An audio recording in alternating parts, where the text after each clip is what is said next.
my youth and my own personal history. So I was determined for all sorts of reasons to try to do things. And then actually as leader of the opposition, I had met Bertie Ahern, who at that time, I think Bertie, first time I met you weren't the Taoiseach. And I also kind of felt when I had that conversation with Bertie, there was something I felt that could be done. There was we were coming up to the end of the 20th century, or a new millennium. There was a new generation taking charge in various places. Obviously, we were huge fans of what President Clinton and yourself were doing in the US. Everything kind of aligned. And so, and maybe this was just also the fact that we were new in government and hadn't had time to become cynical. So we just thought, now let's give this a go. And I remember discussing it with one of my deputy prime minister, John Prescott, who said to me, I don't know why you're doing this. He said, they absolutely hate each other over there, you know. And I said no, I'm going to give it a go. And so we did. Yeah, that's, I felt, and I suppose there always is this moment in time when things seem to come together. And so at least I thought it was worth giving it the best shot. I think it's also important the role that relationships played, and the story you just told about John Hume really illustrates that. And earlier in one of the panels, Jerry Adams was talking about how he and John Hume began a conversation even, like, I think it was 12 years before the Good Friday Agreement. And, you know, John's genuineness, his authentic spirit and heart were just contagious, weren't they? I mean, you couldn't not listen to John Hume with his passionate belief in the goodness of people and the potential for peace without going away shaking your head, yes, it's possible. Yeah.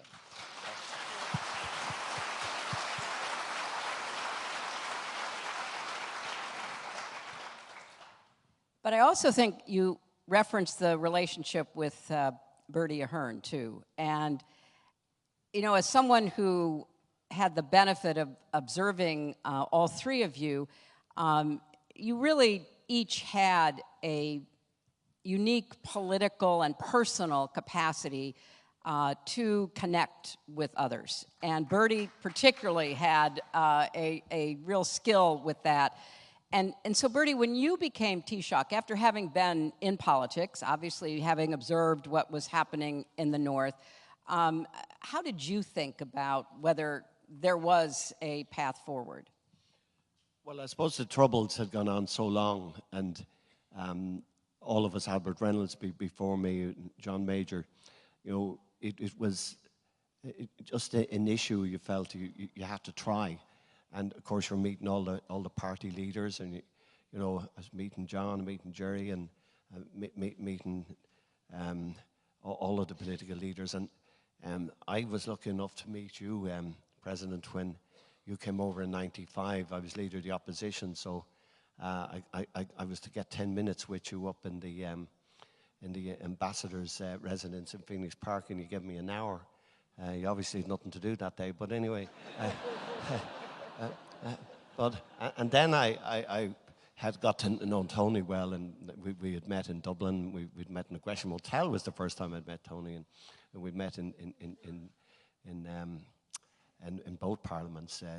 So I felt, you know, listen, this was worth it. And Tony had made it very clear he was going to give this a real crack. His first speech, even though he, you know, was huge celebrations coming in as the Labour Prime Minister, you know, huge crowds, and the first thing he did was come to Northern Ireland. So I mean, he couldn't show more serious intent than that. He went to the Balmoral Agricultural Show, and my job.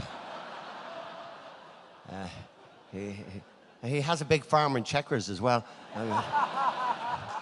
But we got working on it, and I think, you know, we went back and met you, Jerry. The thing was to get the ceasefire back on track and to get moving.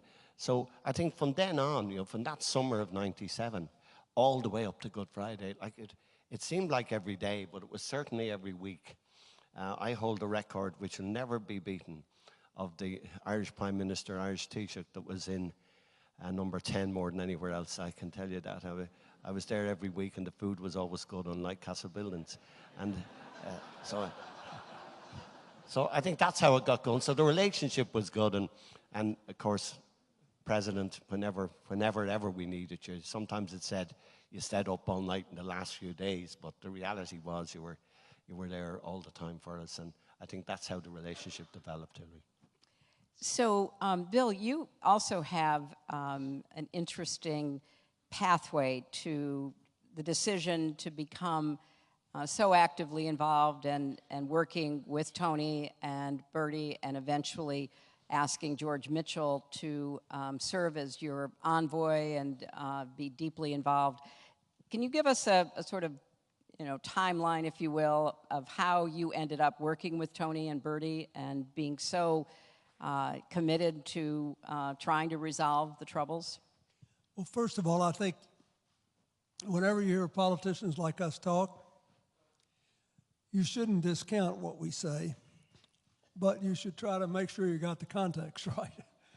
That is, almost everything you do, particularly if you win an election and you have executive responsibilities, is a combination of something you care about, something people you care about ask you to do, and then you have to figure out how you're going to do it and survive. And all this stuff seems so straightforward today and easy, and it wasn't. I mean, I got interested in this when I came to Oxford in 1968, and the trouble started in '69, and Bernadette Devlin was an attractive young woman who got elected to Parliament, and all the kids liked her. We didn't know jack about this, a lot of us. But it got people thinking about Ireland in a different way. And then all the troubles happened, and they were happening when I was there.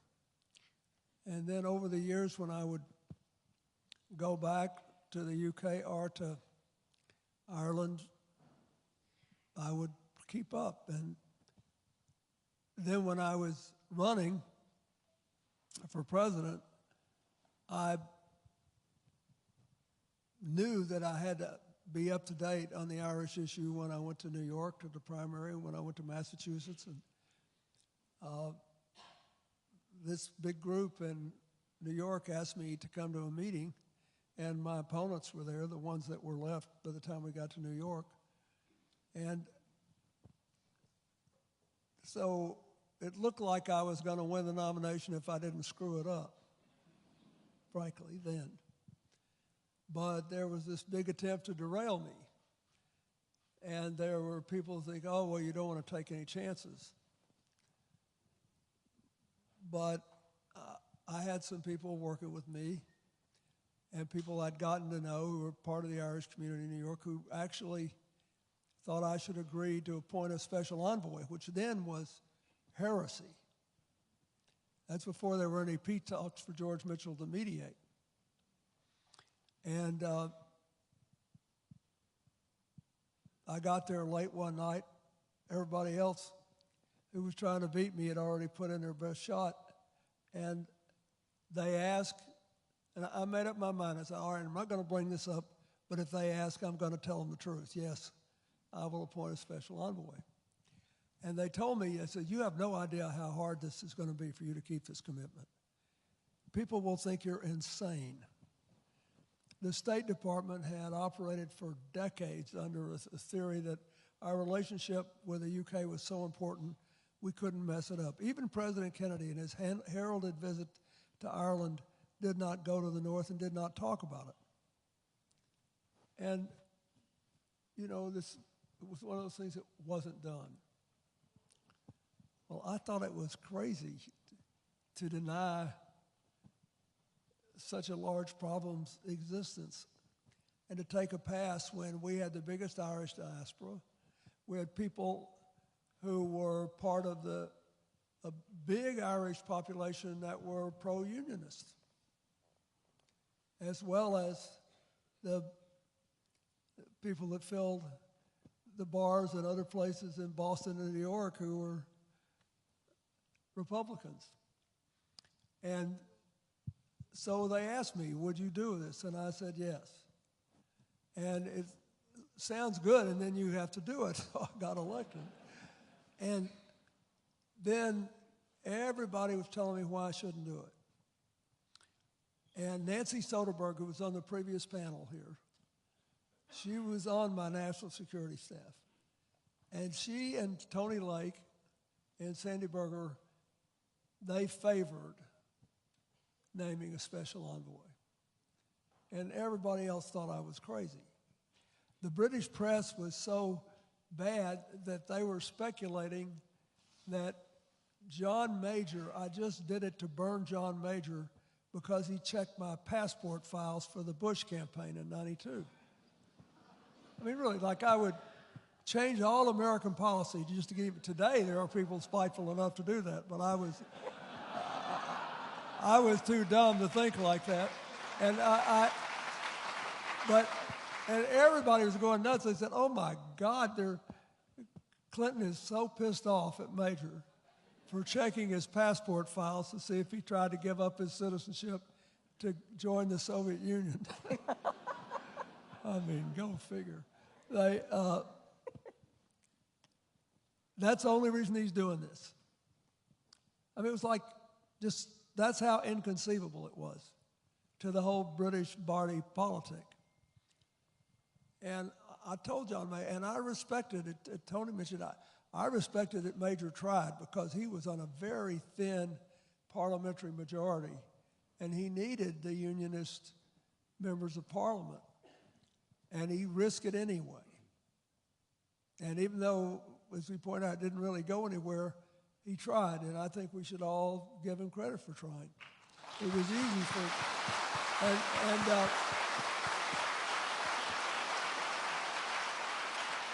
and the Taoiseach at the time, Albert Reynolds, thought I should grant Jerry a visa. And so we all worked it out. There were 7 Irish groups and mostly based in New York City that wanted him to come. And one of them sponsored a conference. They put together a whole speech deal, and he asked for a visa, and we agreed so I could make the United States look like an impartial body, that I would grant the visa for 2 days, but there would be no fundraising. And everybody knew that a lot of money was going into Ireland from the Northeast United States especially, but not on this trip. We were going to send a signal that we wanted to be involved, but we wanted it to be positive, and we wanted to be fair to everybody. And we have 2 people who are members of Congress here now, at least then. Richie Neal, the chairman of the House Ways and Means Committee, and Marty Meehan, who years ago became president of the University of Massachusetts, but he was there then. And Peter King called me to wish me well right before I left, who became my best Republican supporter because he was from Limerick. And his mother said, if you try to run that president out of office, I'll never speak to you again. So eventually there were certain benefits about it. But at the time it was crazy, they thought. I thought it made all the sense in the world because what we were doing is not working. And it seemed to me, just from the talk, that the public was maybe way ahead of the politicians in their desire to have some sort of resolution of this. So I gave Jerry the visa, and he kept his word, as he always did in dealing with me, and the rest is history. And it brought me closer to Tony, and he was interested. It meant a lot to me because I loved it when he won on his whole campaign platform, was basically consistent with what I believed. And he and Cherie and Hillary and I had an interesting dinner together not long after he became PM. And then I met Bertie, and I thought, Bertie had the kind of BS that I always wished I had. I thought,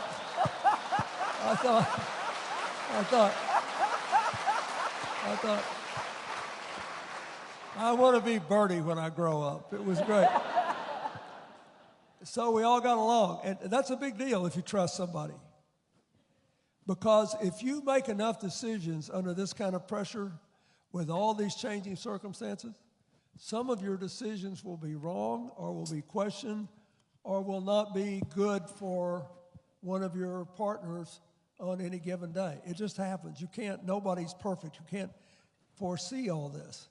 And the fact that we trusted each other, and we trusted eventually, I think we earned the trust of the parties in Northern Ireland that we were dealing with pretty much across the board, because they thought we would be straight with them. And that's how it happened.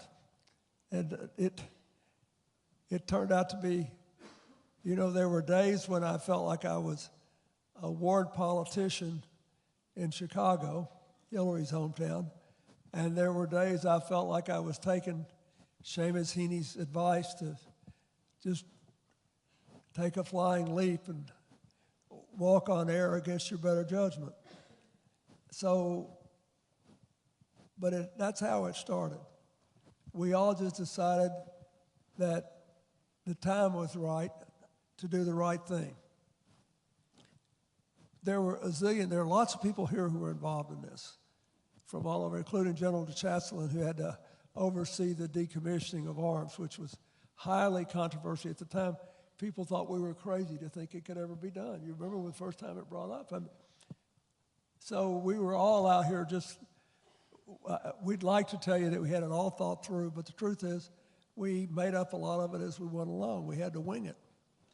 And then when Mitchell came in, he organized our efforts. Well, again, I think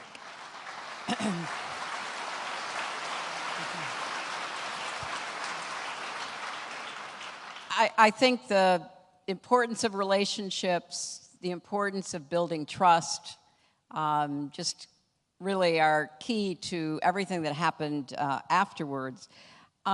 So, Tony, you made this kind of leap of faith that you were going to be committed to doing everything that you could. As you began that effort, what did you have in mind? Where did you think your commitment was going to lead in Northern Ireland? Yeah, just before I come to that, I should say I was also very grateful to President Clinton, because he was very good to me even when I was leader of the opposition. And in particular, I know you probably don't even remember this, but when I was leader of the opposition, I got the chance to go meet the President of the United States. Now, when you're the leader of the opposition in the UK, you go meet the President of the United States, the visit's got to go well, okay? It's got to go well. So I'm running up to my election, and the President was about to seek re-election in the US. So I go and see him in the Oval Office, right? It's a great thing. And we're sitting there in those two chairs like you do in the Oval Office. And they bring the press in a great scrum, right? So all the press come in. And you know what the British media is like. So you're always a little, you know, what's going to happen? So they come in a big scrum, and someone throws a question to President Clinton. They say, Mr. President, do you think you're sitting alongside the next British Prime Minister? And I completely freeze, because I think, what can he say? Because he can't say yes, because that would be undiplomatic and diss John Major. On the other hand, if he says no, you know, the visit's not gone so well, right? So he says, I just hope he's sitting alongside the next President of the United States. Yeah. So I always thought, yeah, that guy could do Prime Minister's questions. So when we began this, the first thing we did, and I think this is a really important element for any peace process, is we agreed to talk to everybody. And, you know, in the end, with the peace process in Northern Ireland, I mean, okay, we had difficult jobs to do, but the people who had the really difficult jobs were the politicians in Northern Ireland, because they were taking risks, and they were also having to say to their own supporters, who had built up a narrative over a long period of time, we're going to change strategy. We're going to move. We're going to do things differently.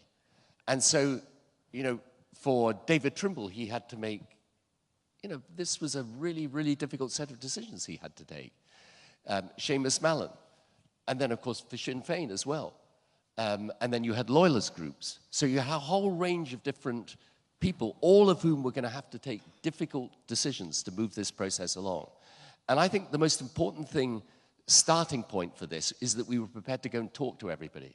And I remember, I mean, Jerry will remember this well. I mean, the first meeting I had with Sinn Féin, with Gerry Adams and Martin McGuinness, I mean, at the time, this was, you know, very shocking to people.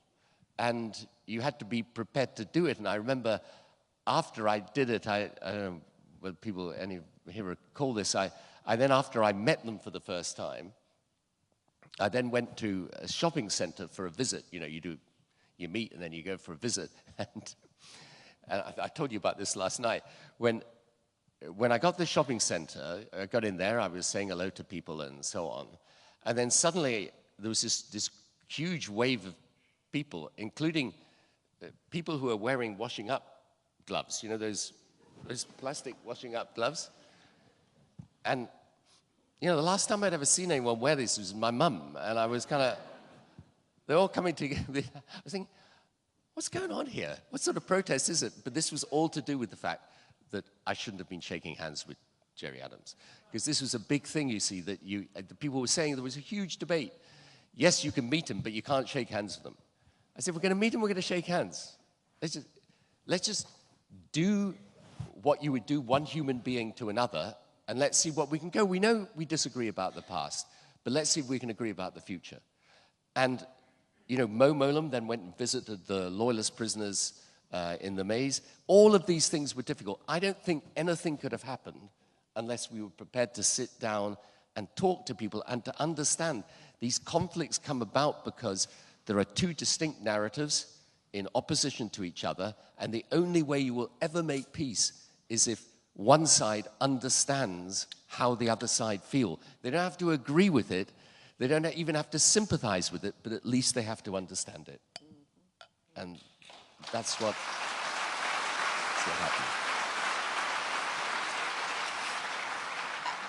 I think that's a lesson that we should all not only hear but repeat to ourselves and others, because clearly you don't make peace with your friends, you don't make peace with people that you already agree with. You have to keep searching for that common ground. So Bertie, when you realized that there was going to be a serious commitment from the Blair government, and then that the United States, with then President Clinton, would also be engaged, how were you thinking about what needed to happen in order for this to work? Because you had literally lived with it, you've watched it, you knew a lot of the players, and so you had a ringside seat for years, but all of a sudden it looks like it might be real, and you had to figure out what you could do and how you could support it. Yeah, we got a few lucky breaks, I must say. We decided September '97 that the talks were going to start, and it didn't start too good, because the first day we had said, listen, the Mitchell principles, you can't be involved in violence, and you can't be in the peace talks. So everyone signed up to the Mitchell principles, and so that was good. So Sinn Féin were coming into the talks, and you'll never guess what happened. The DUP walked out, and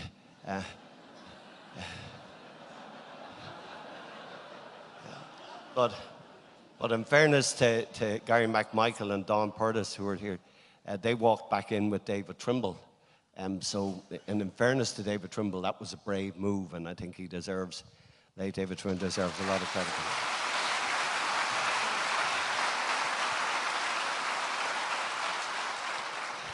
So we got going, and okay, I think George gave a good explanation today of what happened over those months, and it was up and down and up and down.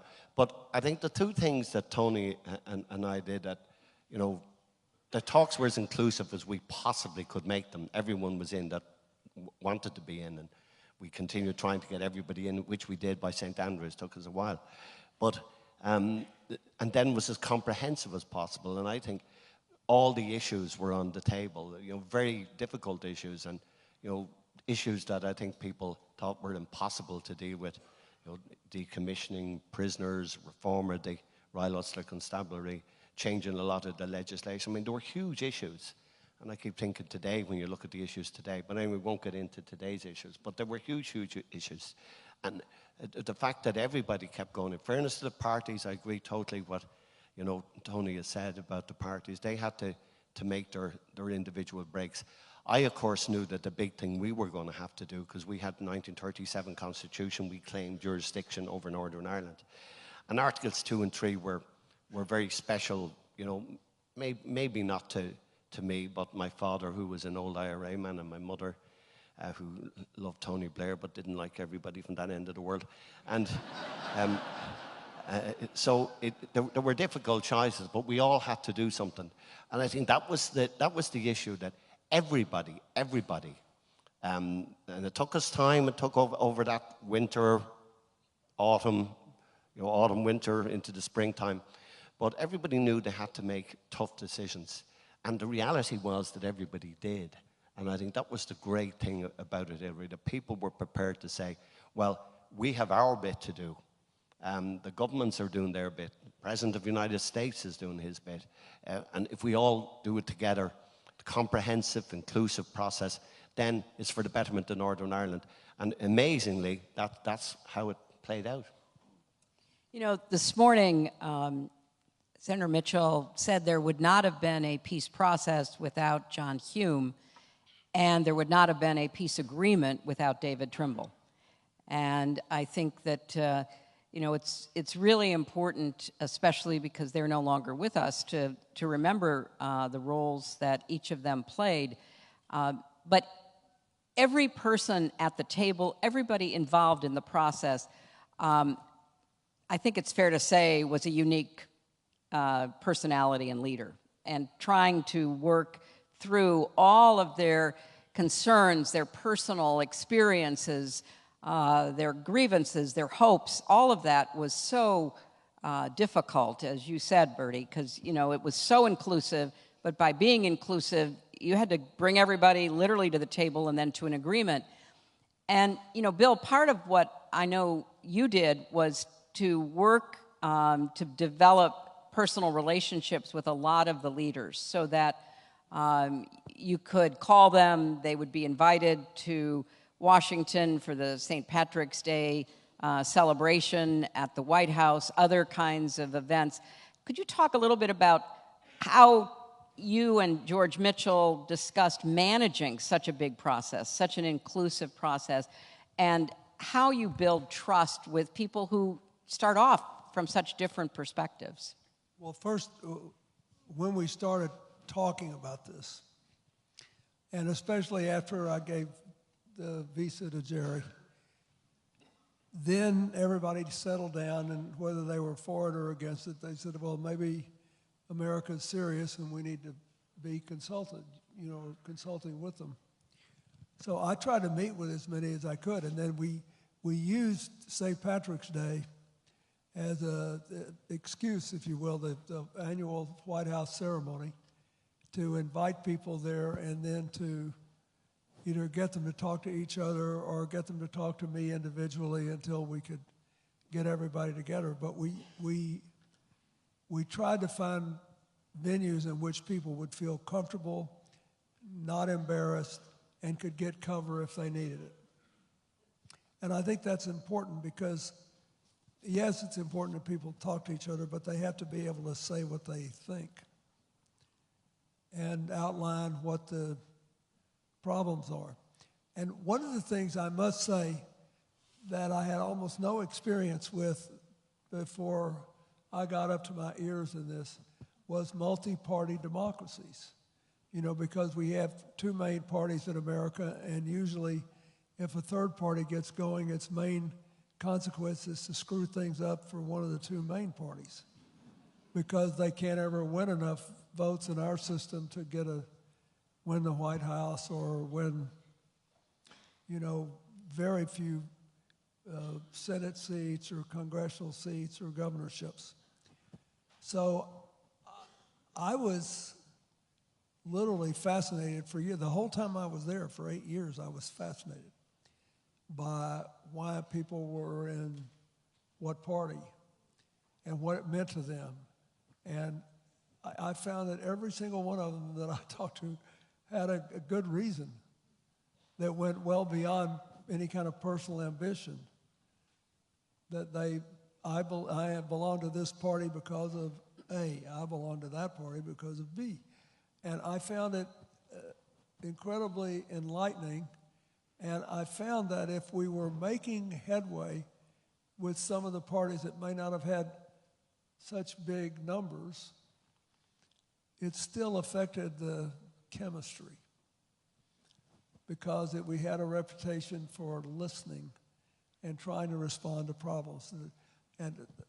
But we did a lot because of St. Patrick's Day, and then we did a lot when I went places, and I was talking to Tony and Bertie all the time. And then once in a while, even in the beginning, Mitchell would give me marching orders, and I would salute and do what he asked. You know, I want to go to that last week, the push, because earlier it was mentioned that both you, Tony, and you, Bertie, actually came to Belfast. Can each of you describe what that last week was like? Because in retrospect, it seems like such a high-wire act, and the fact that it all came together at the end is nothing short of a miracle. But you were both of you, so intensely involved. And take the audience sort of behind the scenes of what those last days were like. Well, for Bertie, I should say, too, they were particularly difficult personally because you lost your mother, I think, just as the process began, and you came straight back afterwards, which was enormously helpful. I just want to say this about Bertie as well. He had that, it's a great political ability if you have this. I mean, he took lots of abuse during the course of this process. I mean, people would come in and be really rude to him, and I get offended on his behalf, but he was never really offended. He would just shrug his shoulders and say, they can say whatever they like, we just got to get the deal done. And it's a really interesting, anyway, I've always wanted to say publicly, properly, thank you, because it would never have happened without that.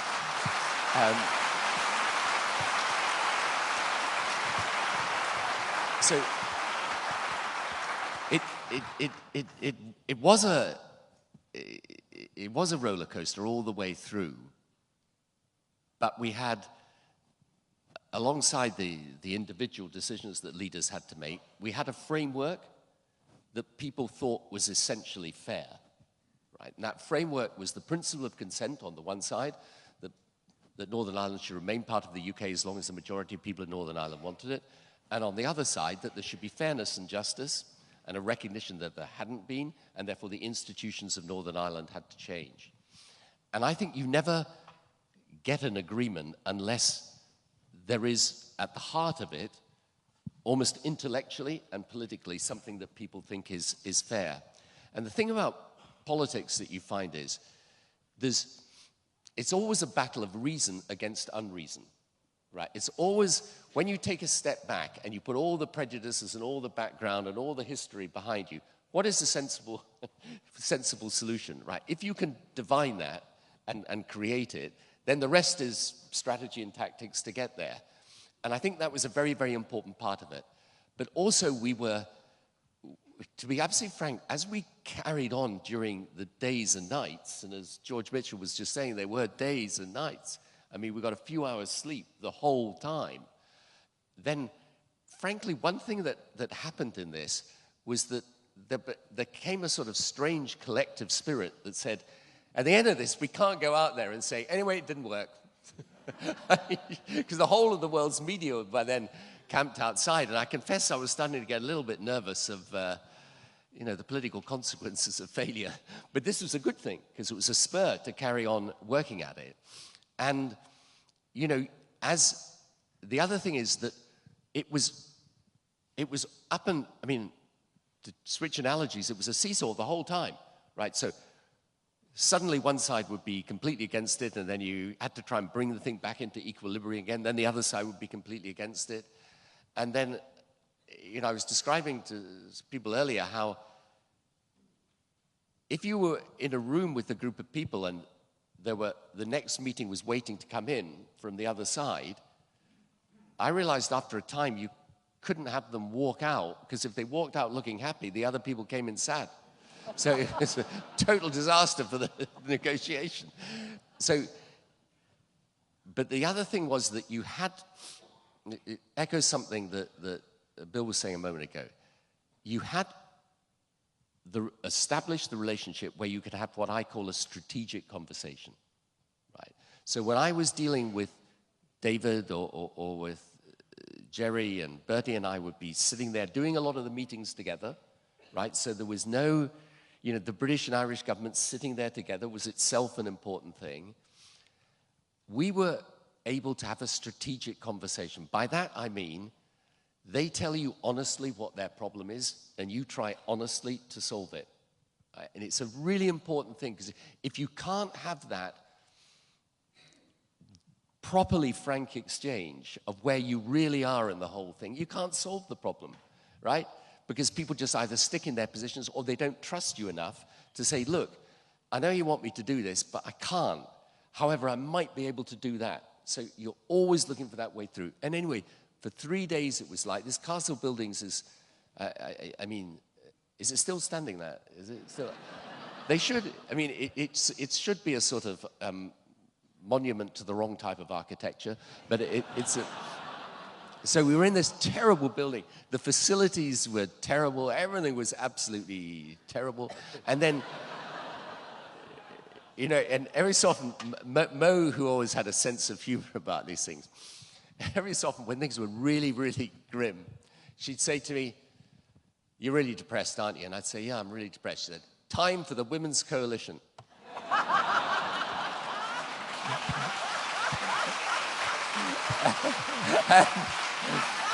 Seriously. And then we come to Women's Coalition. I say, "Mo, these people are really reasonable." She said, "Okay, that's the future. Now let's get back to the present." So, yeah, no, it was a strange psychology, and in the end, when I had the final call with David Trimble, and I think Bill had also just spoken. He, by the way, I was calling him.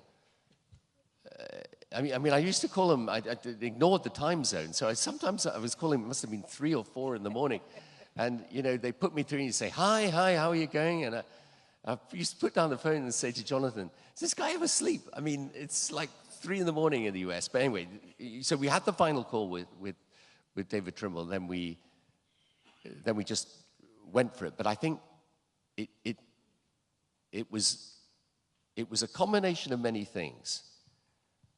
But in the end, I come back to the same thing. You can have whatever technical agreement you like, but if the spirit is not sitting alongside it, it will never work.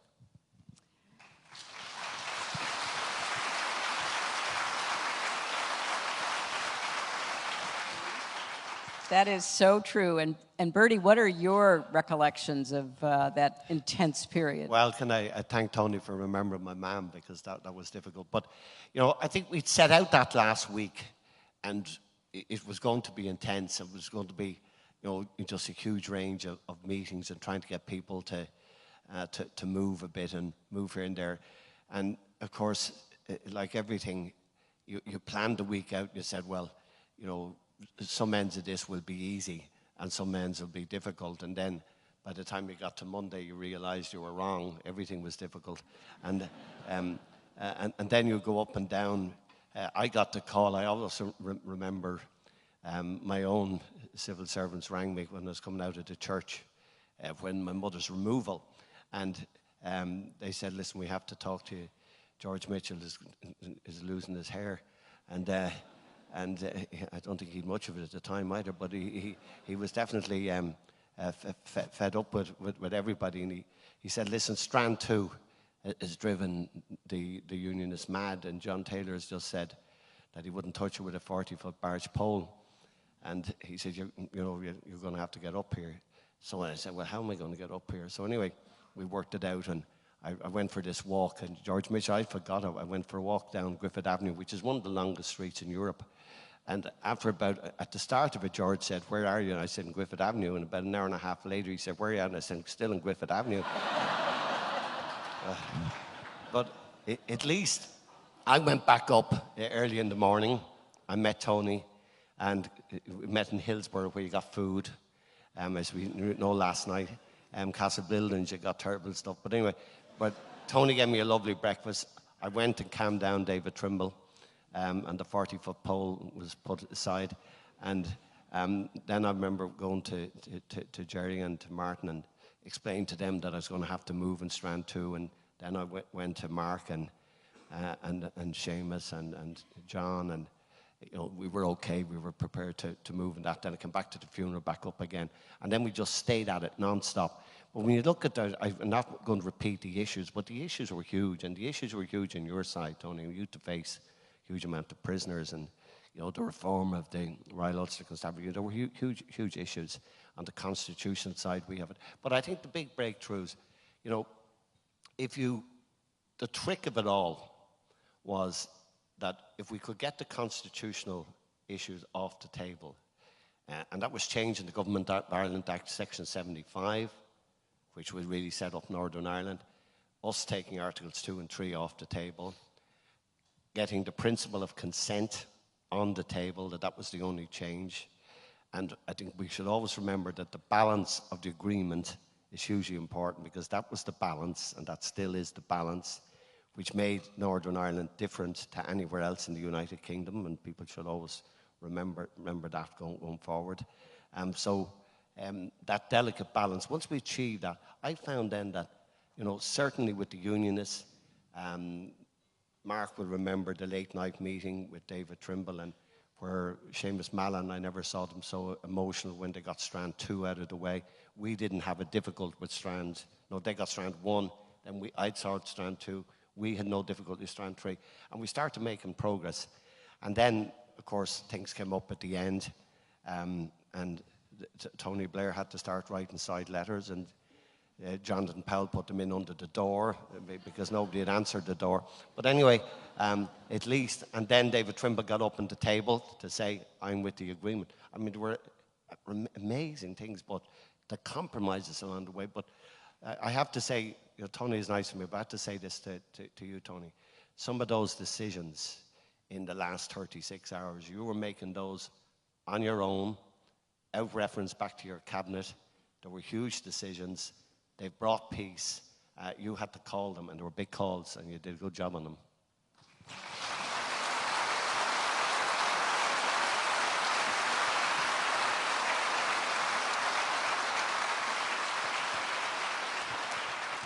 So we're getting toward the end. I personally could go on for a long time, but I think we should stay within the time limits given to us. And so, Bill, I want to start with your recollections of the end.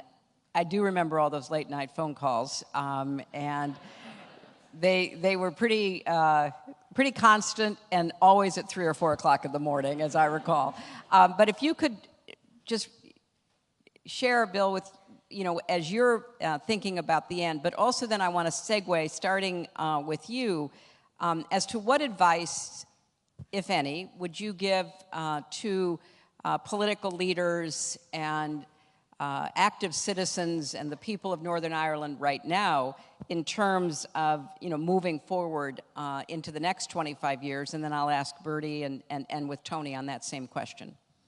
Well, first of all,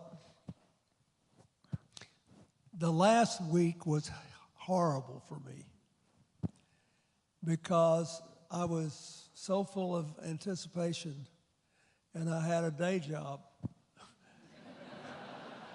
And I was so jealous of Tony and Bertie. I felt almost as if Hillary were about to give birth to our second child, and they got to go to the waiting room.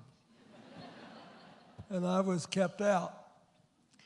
But, George Mitchell would call me, and then Tony would call me, and I'd talk to Bertie, and I'd call whoever I was asked to call. But the thing that I felt always was the process of which all the parties had proceeded involved so much time, so much effort, and was done with so much respect for people across the political spectrum that I thought in the end people wouldn't walk away. And it's a great tribute to all of them. Also, there are people we haven't mentioned, Mary McAleese and Michael here. I think the presidency of Ireland, I'm glad Ireland has a symbolic president who can bring people together. And it's a metaphor that they had a president from Northern Ireland. It was great.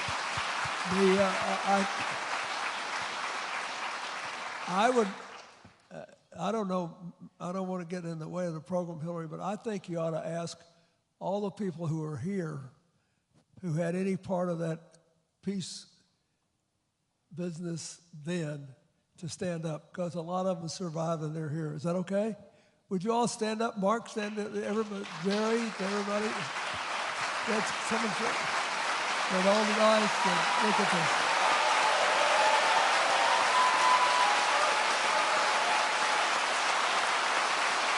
Thanks. And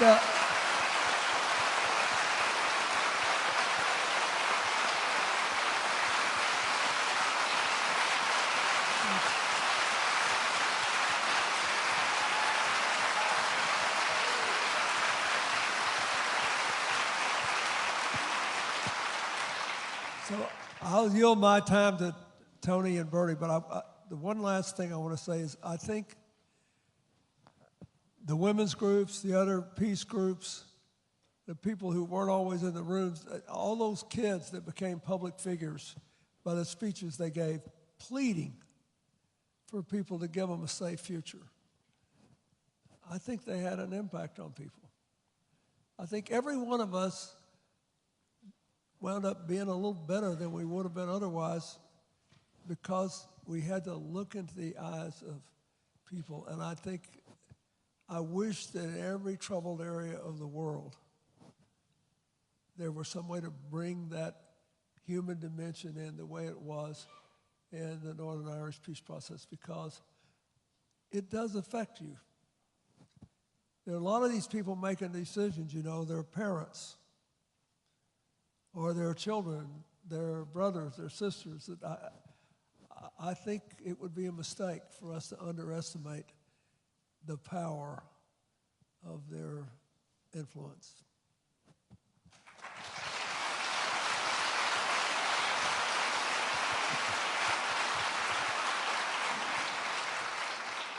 Well, Chancellor Hillary, my one bit of advice, we worked really hard, all of us collectively, and you, President, gave so much time and effort. You came to Northern Ireland, to this island of Ireland, more times than you've been anywhere in the world. And Tony and his governments and successive governments have given huge time and commitment. And between 1998 and the 13th of October 2006, we worked really, really hard to get Democratic Unionist Party on side and to move with us up to that May 2007 when we kind of felt we got our job done. No others have to finish it on. And I just really plead and deeply hope that the Democratic Unionist Party will, pay the reward back to us all to stay the road with us, because the people of Northern Ireland need them. I think the people on this island need them. We all want to work together. The alternatives are not good. We don't even think about them. So let's hope they listen to what George Mitchell said today and listen to what we're saying, that we all just get back on the track. There's too many big things to be dealing with. than to be arguing about some detail that was caused over something or another, which I'm not sure what it is even. So, you know,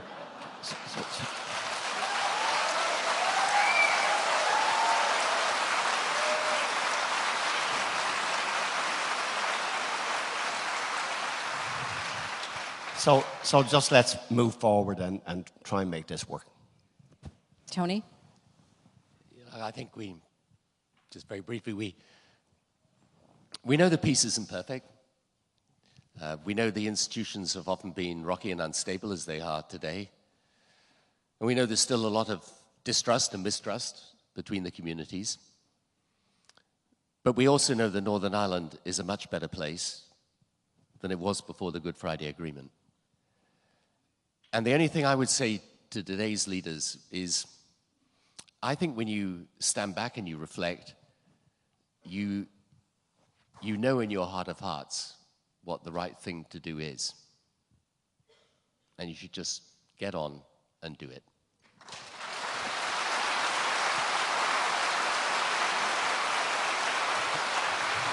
Thank you so much to our panel ending our day of reflection. Thank you all. Thank you.